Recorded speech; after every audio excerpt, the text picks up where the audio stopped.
मुनित्रयं नमस्कृत्य तदुक्तिः परिभव्य च वैयाकरणसिद्धान्तः कौमुदीयं विरच्यते। सर्वेषां व्याकरणजिज्ञासूनां कृते विशेषरूपेण मध्यमा द्वितीयवर्षीयाणां छात्राणां कृते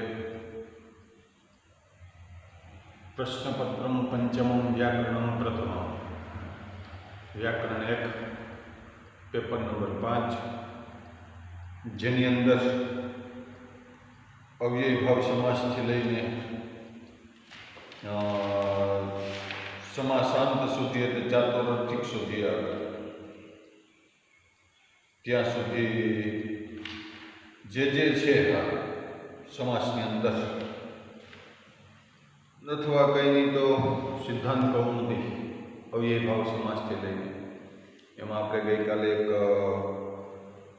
પાણીપુરી ખાધી હતી, પાઉંભાજી ખાધી હતી, શાક-રોટલી હતા, ઘણું બધું હતું, ઘણી બધી ચર્ચા કરી હતી અને શાક-રોટલી, પાઉંભાજી, પાણીપુરી વગેરે ખાતા ખાતા સમાસ ભણ્યા હતા.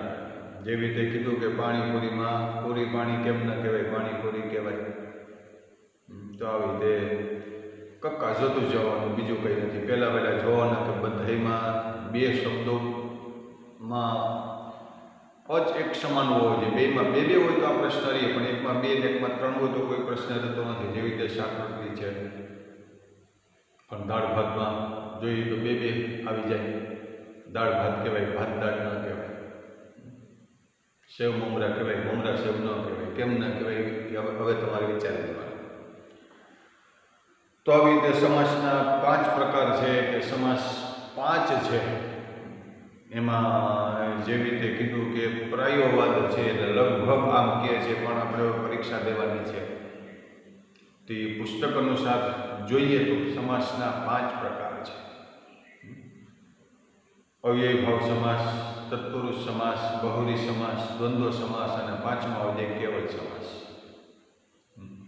જ્યાં કોઈ પણ સંજ્ઞા ન હોય એટલા માટે આપણે ભણી ગયા કે વિશેષ સંજ્ઞા વિનિર્મુક્ત કેવલ સમાસ.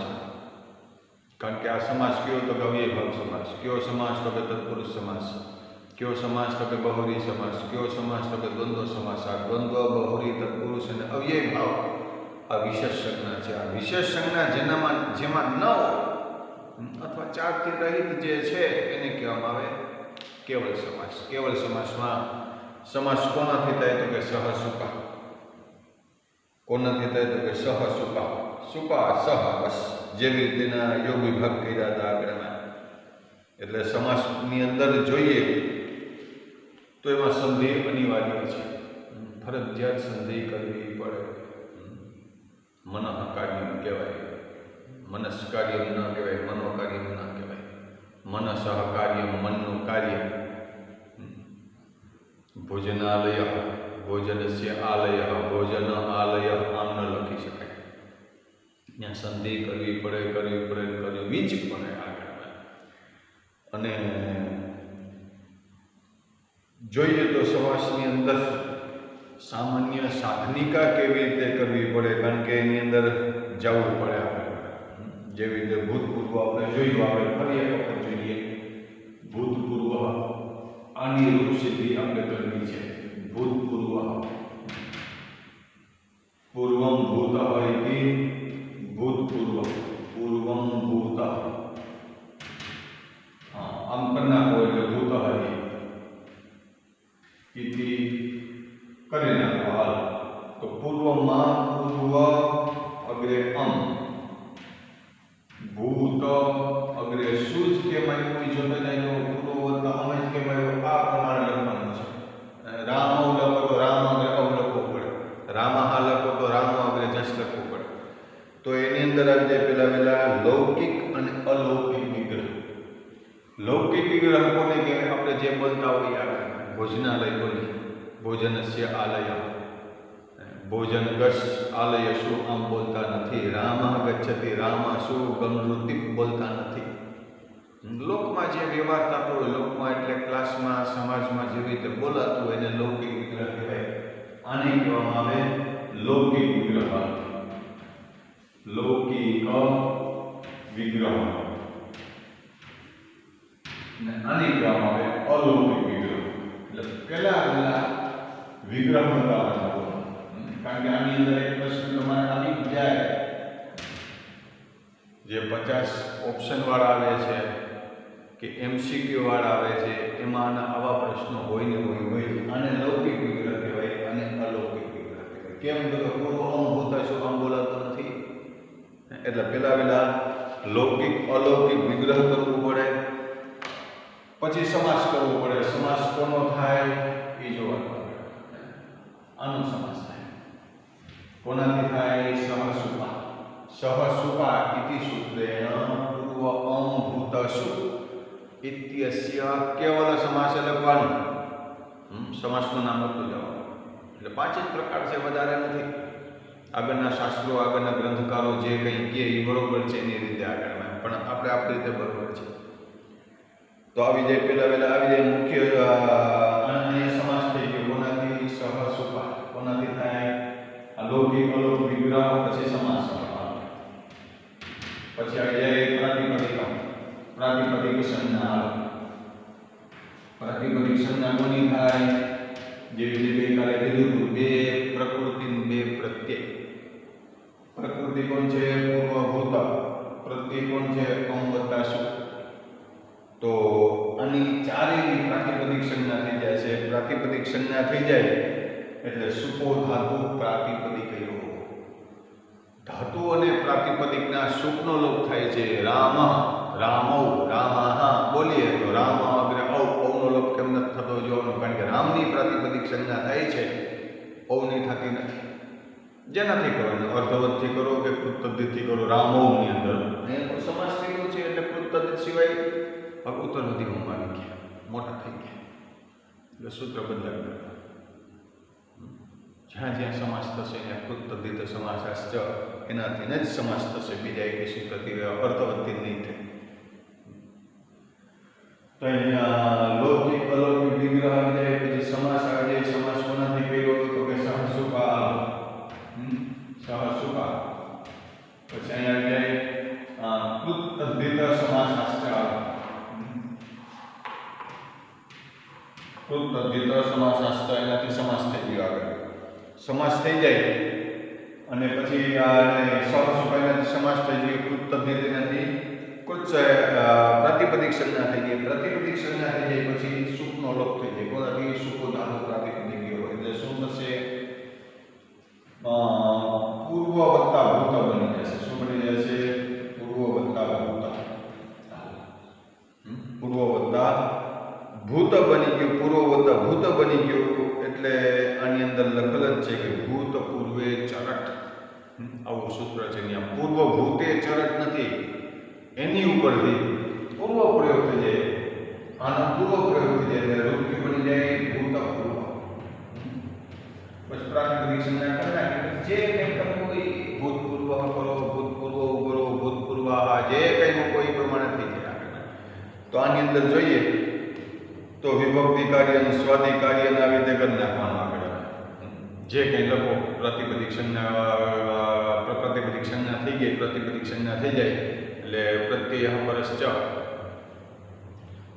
અને આવી રીતે ત્રણેય સૂત્રથી કરી નાખવાની. આવી રીતે સૌ જે સમોટ એનાથી કરી નાખવાનું. પ્રથમા એક વચન વિયોગ છે. બાકી જે રીતે તમે રામમાં બનાવતો એ રીતે કરી નાખવાનું. શું કરી નાખો? શુંની તમારે એક વચન સંજ્ઞા કરવી હતી, ભલે ન કરવી હતી, ભલે આગળ. તો આવી રીતે કરી તો આ 5 પગથિયા છે. સમાસની અંદર રૂપ સિદ્ધિમાં 5 પગથિયા છે. પહેલું પગથિયું છે લૌકિક અલૌકિક વિગ્રહ. એક આવી ગયું. પછી આવી જાય સમાસ. કોનાથી થાય એ સૂત્ર એક બદલશે, બાકી કંઈ બદલશે નહીં. આની અંદર બહુ સહેલું છે. રૂપ સિદ્ધિ માટે બહુ સહેલું છે. પછી જેને સમાસ કર્યો, આનો સમાસ કર્યો તો એનો કરનાર પ્રાતિપદિક છે. કોનાથી થશે? કૃતદ્ધિત સમાસાશ્ચ. અને પછી કરનાર સુપનો લોપ. જે કંઈ આવશે એ આગળ જોતા જશું. ઘડી ઘડી કહેતો જઈશ એટલે લગભગ વાંધો ન આવે. બાકી તમારે જિજ્ઞાસા પકડીને બેસી જવાનું. ચોપડી હાથમાં રાખો એટલે બધું આવી જાય. કંઈ અઘરું નથી. તો આવી રીતે કરી અને લૌકિક અલૌકિક વિગ્રહ 1, સમાસ 2, પ્રાતિપદિક સંજ્ઞા 3, પછી આવી જાય સુપો ધાતુ પ્રાતિપદિકીય હોય 4 અને વિભક્તિ કાર્ય. વિભક્તિ કાર્ય એટલે સુનો ઋતુ વિસર્ગન આવી રીતે કરી નાખું ભૂત પૂર્વ. તો આવી રીતે એક તમારી પાસે આવી જશે આગળમાં, અને એની અંદર એક વાર્તિક આવી જાય છે આગળમાં. ઇવેન સમાસો વિભક્ત્ય લોપશ્ચ, કારણ કે આની અંદર બોલાઈ ગયું છે, આ 12મા ચોપડીની અંદર બોલાઈ ગયું છે. વાર્તિક છે ઇવેન સહ સમાસો વિભક્ત્ય લોપશ્ચ જીમુતસ્ય ઇવ. કરી નાખો. હાલો આ થઈ ગયું છે. જો આની અંદર જોતા આ ભલે આનંદી જીમુતસ્ય ઇવ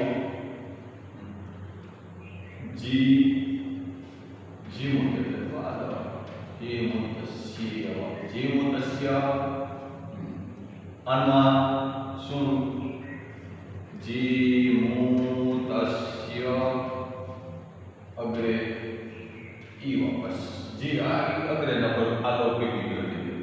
પછી આવે જીમુતસ્ય છે એટલે ગસ કોસ આમ ઈવ શું કરો તોય વરદ ન કરો તોય ભલે, કારણ કે અવ્યય સંજ્ઞક છે એટલે આ અલૌકિક વિગ્રહ છે.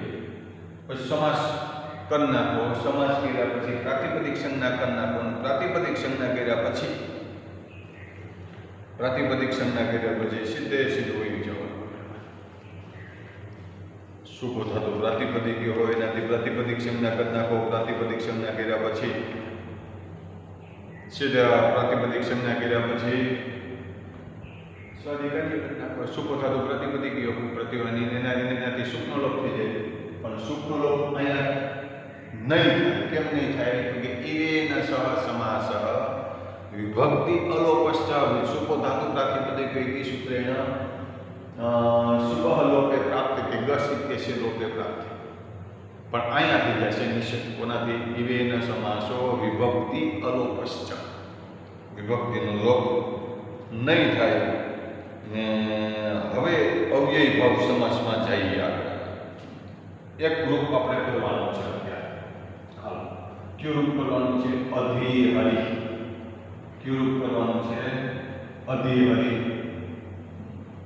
અધિહરિ એટલે કેવી રીતે? ગઈકાલે વાત ઘણી બધી કરી હતી. હરિમાં સંપૂર્ણ સંસાર છે કે જે કંઈ હોય, પણ હરિમાં આવો અર્થ થાય. કેનો અર્થ થાય? અધિહરિ. કોનો અર્થ થાય? એટલે અવ્યય ભાવ સમાસ કોને કહેવાય? તો કે જે અનવ્યય છે. અવ્યય કોને કહેવાય? તમે ભણી ગયા. સદૃશમ ત્રિશુલિંગેષુ સર્વાસુ ચ વિભક્તિષુ વચનેષુ ચ સર્વેષુ યત ન વ્યેતિ તદવ્યય. જેનો વ્યય ન થાય. વ્યય કોનો થાય? રામ રામો રામ. પરિવર્તનને વ્યય કહેવાય. ખિસ્સામાં 500 રૂપિયા હોય, 500ના 700 કરો કે 500ના 300 કરો એને વ્યય કહેવાય. વધ કે ઘટ જે કંઈ કરો એને કહેવામાં આવે વ્યય. પણ ઈવ છે, જેવી ઈવ છે, ચ છે. આ ચ પ્રથમા છે, દ્વિતીયા છે, તૃતીયા છે, ચતુર્થી છે, પંચમી છે, ષષ્ઠી છે, સપ્તમી છે, સંબોધન છે, એકવચન, દ્વિવચન, બહુવચન, સદૃશમ અને પુલ્લિંગી છે, સ્ત્રીલિંગી છે, નપુંસકલિંગી છે. સદૃશમ ત્રિશુલિંગેષુ સર્વાસુ ચ વિભક્તિષુ. કયો ચ શબ્દ કે જે ઈશ્વરાદિની પ્રથમોવીમાં જોયું. સર્વાસુ ચ વિભક્તિષુ વચનેષુ ચ સર્વેષુ. એકવચન, દ્વિવચન, બહુવચન જે તમે માનો તે છે. એટલા માટે જેનો વ્યય ન થાય. ચ 7 તરી 1 પીની સંબોધન કરી નાખો, 24 વાર બોલ નાખો તો ચ શબ્દ પૂરો થઈ છે. પણ એમાં કંઈ પણ પરિવર્તન થતું નથી. એટલા માટે જે અનવ્યય છે, અનવ્યય કોને કહેવાય? રામ રામો રામ. અનવ્યયને જે અવ્યય કરે, અવ્યયમ સંપદ્યતે ઇતિ અવ્યયી ભાવ. સમાસ કોને કહેવાય? તો કે બે શબ્દોને ભેગા કરવા. સમાસ કોને કહેવાય? તો કે બે શબ્દને ભેગા કરવા એને કહેવામાં આવે સમાસ કહેવાય. જેવી રીતે આની અંદર એક ટ્રેનનું ઉદાહરણ સરસ આપ્યું છે આગળ. કારણ કે ટ્રેનની અંદર કેટલા ડબ્બા હોય, કેટલા કોચ હોય એની ઉપર આધાર. પણ એન્જિન એક અથવા હવે બે રહેતા હોય જો. પણ પહેલાંની વાતો કરતા, પહેલાંના એન્જિન બહુ મજબૂત હતા એમ માની ગયો. એટલા માટે એન્જિન એક જ હોય અને એન્જિન એ કોઈ ડબ્બામાં હોતા નથી, એ કોઈ કોચમાં હોતા નથી. આવી રીતે આગળ એટલા માટે આવી રીતે જોતું જવાનું આગળ. ચલ પ્રકોષ્ઠાનામ સમૂહ એકેન ચાલક યંત્રેણ સહકારેણ ચલતી અતએવ અતઃ પત્ર એકવદ ભાવી સમાસ. અને એકવદ ભાવીને આવી રીતે ઘણું બધું છે. એટલા માટે આવી રીતે જોઈએ તો રામ લક્ષ્મણ શત્રુઘ્ના કહેવાય. રામ લક્ષ્મણ શત્રુઘ્ન આમ ન બોલવું હોય તો રામ લક્ષ્મણ શત્રુઘ્ના આવી રીતે બોલાય. તો આવી રીતે જોઈને હવે આવી જાય અધિહરી. આ એક ઘોષિત કરવાનું છે આપણે. અધિહરી. પાંચનું ધ્યાન રાખવાનું છે. પાંચનું લૌકિક અલૌકિક વિગ્રહ પેલા કરવો પડશે. પછી આવી જશે સમાસ, સૂત્ર બદલશે.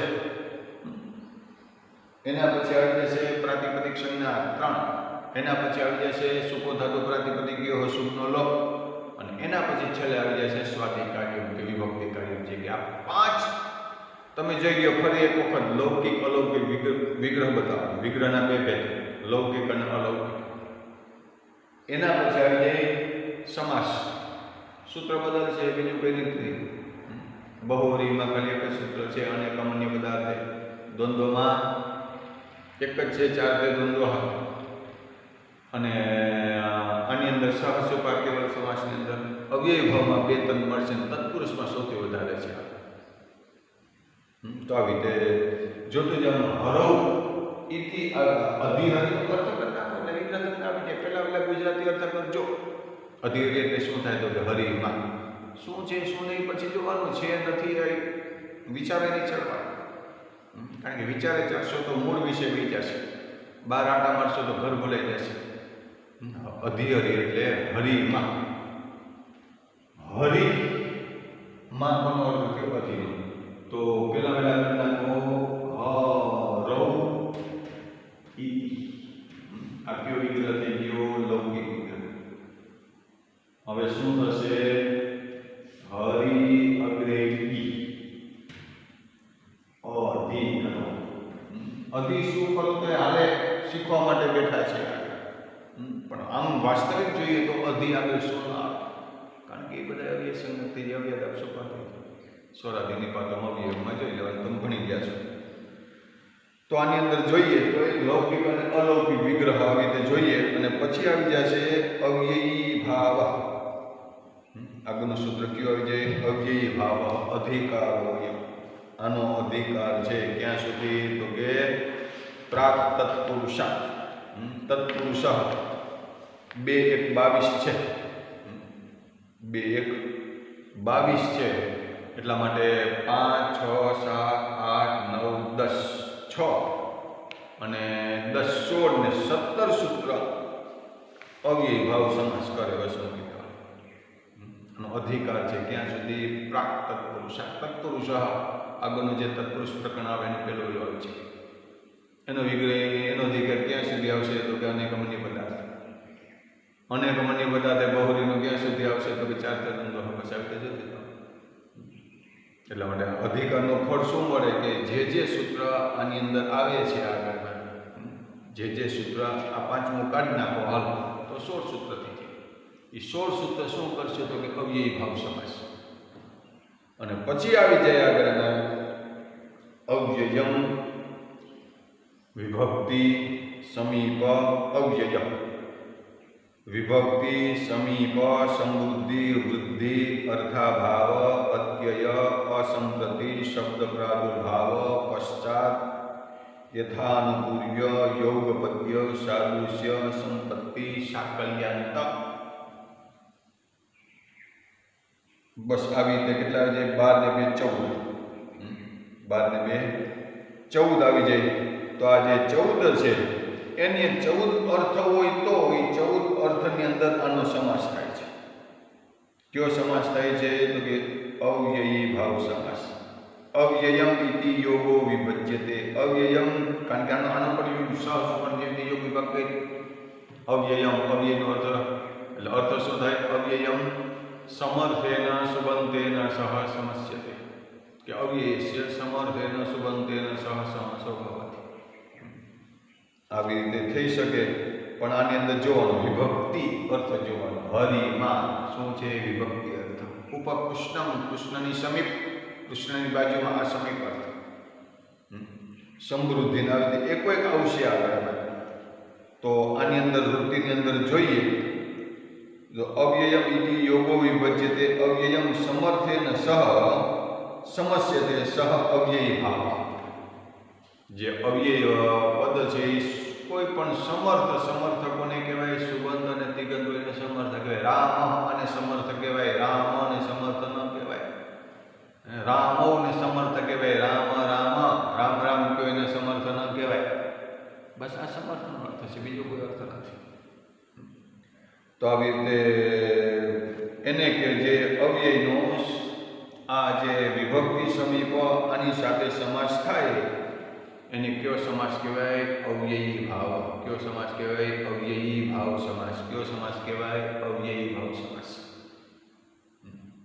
અથવા અવ્યયી ભાવ સમાસની અંદર લગભગની અંદર આનાથી જ્યાં જ્યાં સમાસ થાય બે પદ હોય જેવી રીતે સમાસ એટલે શબ્દનો સમૂહ, પદનો સમૂહને સમાસ કહેવાય. વર્ણના સમૂહને પદ કહેવાય અને પદના સમૂહને સમાસ કહેવાય. પદના સમૂહને વાક્ય કહેવાય, વાક્યના સમૂહને મહાવાક્ય કહેવાય. મહાભારત ને રામાયણ ને આવું તમે આ ઉત્તર મધ્યમાં પૂરું થશે એટલે એ આવશે. આવો આપણે આગળ ભણશું આગળ. તો વિભક્તિ અર્થ હોય, વિભક્તિ અર્થ હોય એટલા માટે આવી રીતે જોતા ને અવ્યયમ વિભક્તિ સમીપ સમૃદ્ધિ વૃદ્ધ્યર્થા ભાવાત્યયા સંપ્રતિ શબ્દ પ્રાદુર્ભાવ પશ્ચાદ્યથાનુપૂર્ય યૌગપદ્ય સાદૃશ્ય સંપત્તિ શાકલ્યાંત વચનેષુ. એટલે અવ્યયનો એટલાની સાથે સમાસ થાય. અને તો આવી રીતે બંને સમાસ કોનાથી થશે? અવ્યયી વિભક્તિ. બસ કોનાથી થશે? અવ્યયી વિભક્તિ. આ મૂકી દેવાનું. અવ્યયમ વિભક્તિ. બસ આનાથી સમાસ થશે. બધાયમાં 2 3 જ્યાં સુધી કરશો ત્યાં સુધી બધાયમાં આ જ થશે. અવ્યયી વિભક્તિ કોનો સમાસ થશે? હરિ અધિ. એટલે લૌકિક વિગ્રહ શું થઈ ગયો? હરોકી. અલૌકિક વિગ્રહ હરિ અધિ. આનો સમાસ જે સમાસ કોનો થશે? અવ્યય વિભક્તિ. એના પછી આવી જાય પ્રાતિપદિક સંજ્ઞા. કોની થશે? હરિ અધિ. હરિ અધિ પ્રાતિપદિક સંજ્ઞા થઈ જાય. પ્રાતિપદિક સંજ્ઞા થઈ ગયા પછી સુકો ધાતુ પ્રાતિપદિક કયો? શું બની ગયું? હરિ અને અધિ. શું બની ગયું? હરિ અને અધિ. રૂપ કયું બનાવવાનું છે? હરિ મેં જેવી રીતે કીધું હતું.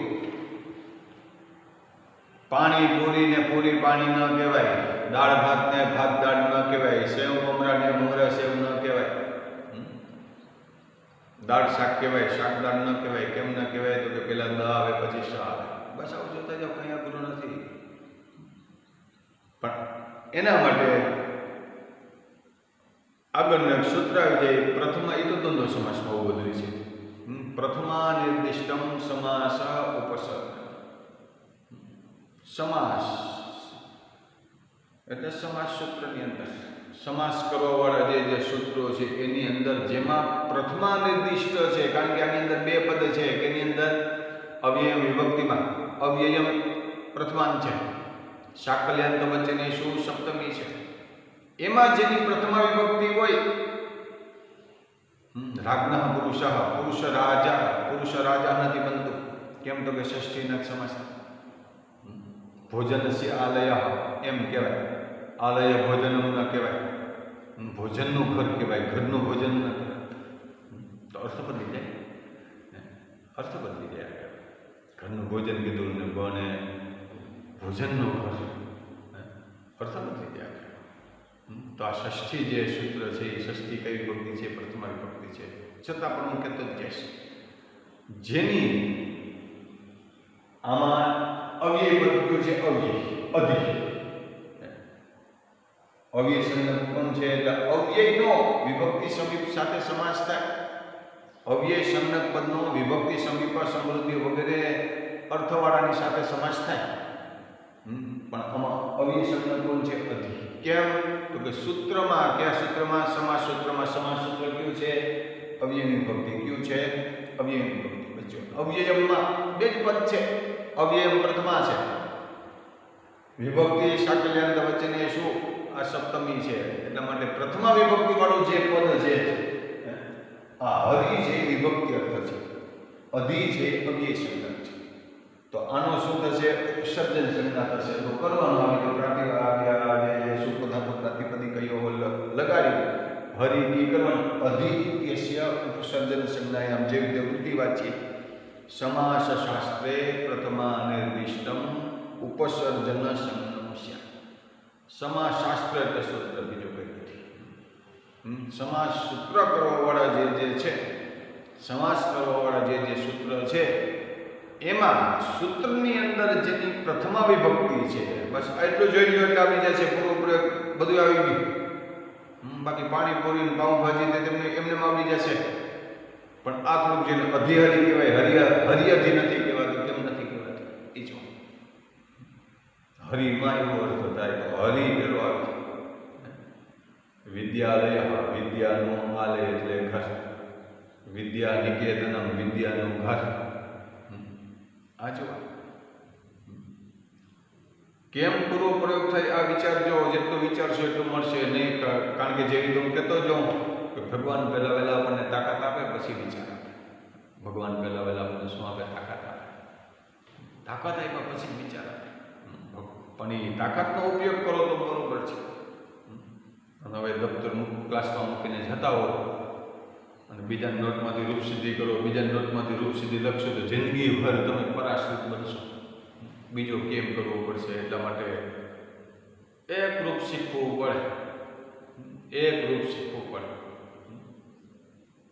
એટલે જ્યાં જ્યાં ના આવે ત્યાં બને ત્યાં સુધીમાં કોપી પેસ્ટનો પ્રયોગ નહીં કરવાનો.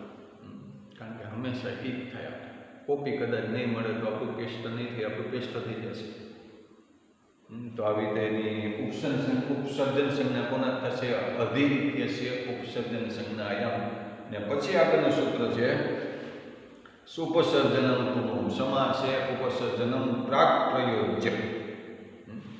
સમાસની અંદર જેની ઉપસર્જન સંજ્ઞા થાય તેનો ક્યાં પ્રયોગ થાય તો કે પૂર્વમાં પ્રયોગ થાય. ક્યાં પ્રયોગ થાય પૂર્વમાં પ્રયોગ થાય આગળ. તો આવી રીતે જોતા જઈએ આગળના તો એનો શું થાય પૂર્વ પ્રયોગ થાય આગળના. એનો શું થાય પૂર્વ પ્રયોગ થાય આગળના. તો આવી રીતે પૂર્વ પ્રયોગ કરી નાખવાનો. કોનો પૂર્વ પ્રયોગ થશે તો કે આનો. એટલા માટે હું દાસે જ જોઉં છું કે અધિહરી ક્યાં છે આગળની એની અંદર. અને પૂર્વ પ્રયોગ કરી નાખો તો રૂપી બની જાય અધિહરી.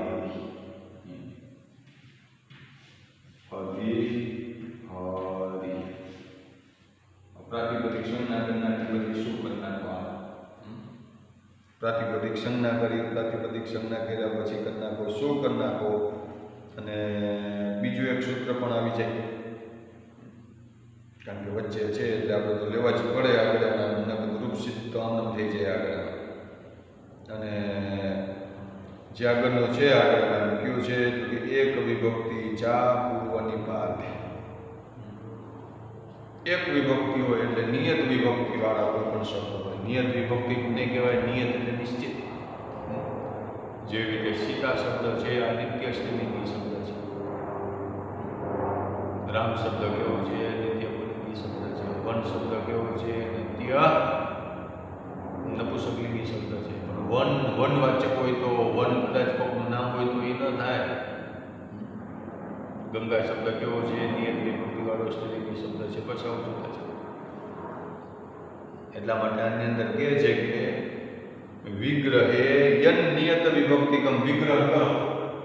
વિગ્રહ કરો ત્યારે જેની જે શબ્દની નિયત એટલે નિશ્ચિત વિભક્તિ હોય